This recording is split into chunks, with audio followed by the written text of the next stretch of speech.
Sometimes we external people to support the child. Sometimes they save these children for expression of different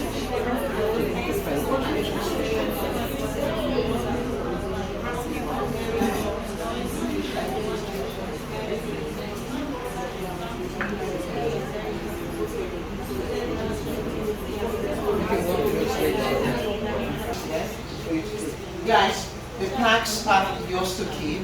They yours to take away. So if you want to scribble, if you want to draw, if you want to doodle on it, your choice.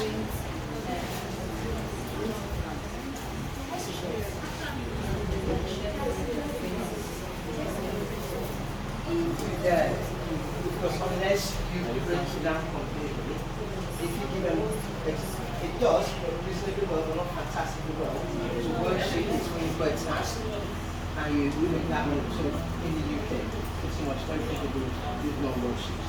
How they do, every task, most tasks will be on worksheets. Yeah, do a bit of paper. And that is close activity, like filling the missing gaps, where you have the option in a word bank for them to use to fill those gaps. Yeah, it doesn't really differentiate very well unless you purposefully break it down. But it does right, but not fantastic. Okay, guys, this one is perfect. Well done. Top job, you know, well done. Otherwise, how are you? Second one, wow. What's up? Very good. Very good. You guys will be the students coming out. What about you?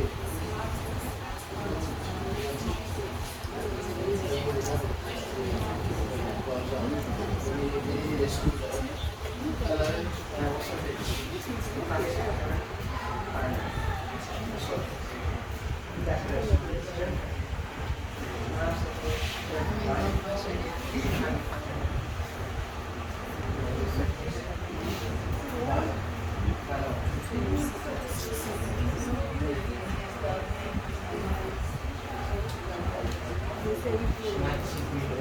Why can't you sorry, miss? Would you agree with what she said? So what is that? Would you consider this time?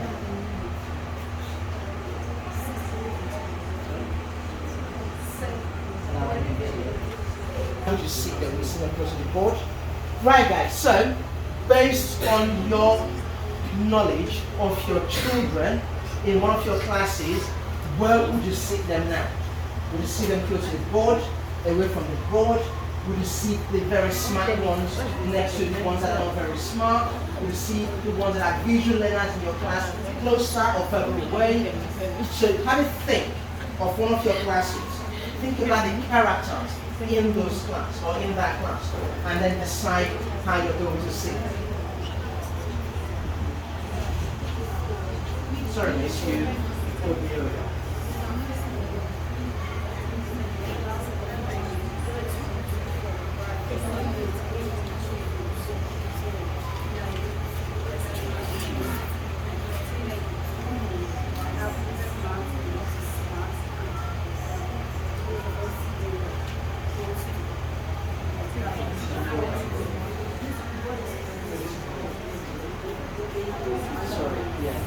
It's alright. No, don't worry about it. Guess what we do? Guess what we do? Flip that, cross that out, right over there. See? Easy. And that's it. Yeah? So they are sitting out the smart, the not smart, and the really smart. Okay. So how about we call them? We can call this one high ability. HA. To write an acronym out. So guys, we can use an acronym. We use in the UK. They're very smart. We call them high ability students. They're high ability, okay? They're quite high achieving. HA. And middle ability goes in the middle. And then low ability goes at the bottom. Which is your class A, class B, or class C. Yeah? HA, MA, LA. Sorry, miss, if I scroll through. Yeah, and then that way we can begin to use that vocabulary in this school. Right? The ones that are very smart, we call them high ability. So when you're having your little meetings You can say, what you do, sometimes you move sets, right? They move sets, right? So maybe end of each term. Because I would imagine it's quite cyclical. Every cycle, every end of each term, once they've done an exam, and then you say, this guy's going to move down from A to B. This guy's going to move up from C to D. So they can move sets. You can say, we can move them from the high ability group to the middle, and middle, what's on, you can use that vocabulary. Just gradually begin to use that process with the staff. And then that's in line with what we do abroad. So that'd be great.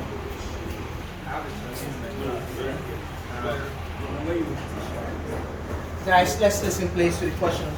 When you said that because if you consider the learner and give an easy task, the high learner becomes so bored, like they're not doing anything. Now when you're in a class where there are no learners, like mixed abilities, so how do you manage them when you're doing a task? Now you try to consider the low learners and also the high learners. Now when you're doing tasks in your class, how do you do tasks? Thank you very much. I thought that was a really good question. It's a very simple way to do that, which is brilliant. So in the same class, right, we've got higher ability and low ability in the same class. It's a mixed group. Now, yes, you kind of differentiate by task. So for the higher ability students, you can give them something more challenging. In addition to that, yes, it's challenging, yes, you're pushing them, but also they can still get it sorted very quickly. So what you want to do is, as you plan it, you're also planning for extension tasks. So when they get it sorted, there's another task to go back onto. But that's dangerous because they've done really well, they've worked incredibly hard. You don't want them to feel that extension task is a chore. You don't want to feel like another work. So the extension task might be something quite fun. So they're looking towards, I'm going to work hard, get it sorted, and I am going to participate in a very fun extension task. Now the low ability students, what you want to do is break it down completely. Your scaffolding, yes, there will be challenge to their ability when you're breaking it down. So same outcome by the time they finish it, or you've completely drawn it down. I'll give an example, like with the text, for low ability, it might be half of the text. And it might be a case of you completely flip the vocabulary, you define it, you summarize it, you give it to them, and look at what I did earlier. I said they needed to define. You want to give 2.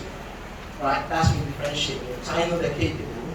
And if I give them 2 to everybody, they will get it done very quickly. You guys are still going to be struggling. So I'm going to have an issue with timing. But I know that 5 is about right for them, 2 for you.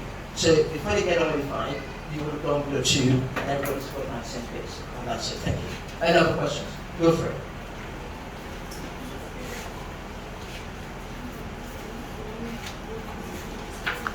You mentioned that in the UK, every teacher has access to the children's data.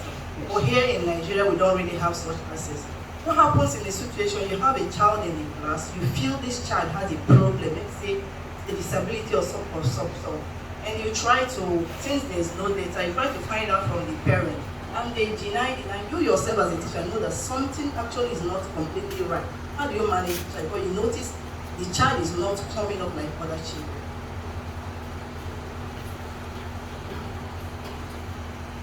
Okay, that's a really good one as well. I think for your school, I know some schools in Nigeria have what we call a CENCO, which is Special Educational Needs Coordinator. Okay, it's their job to know these sort of data. It's their job to liaise with different professionals, external, internal.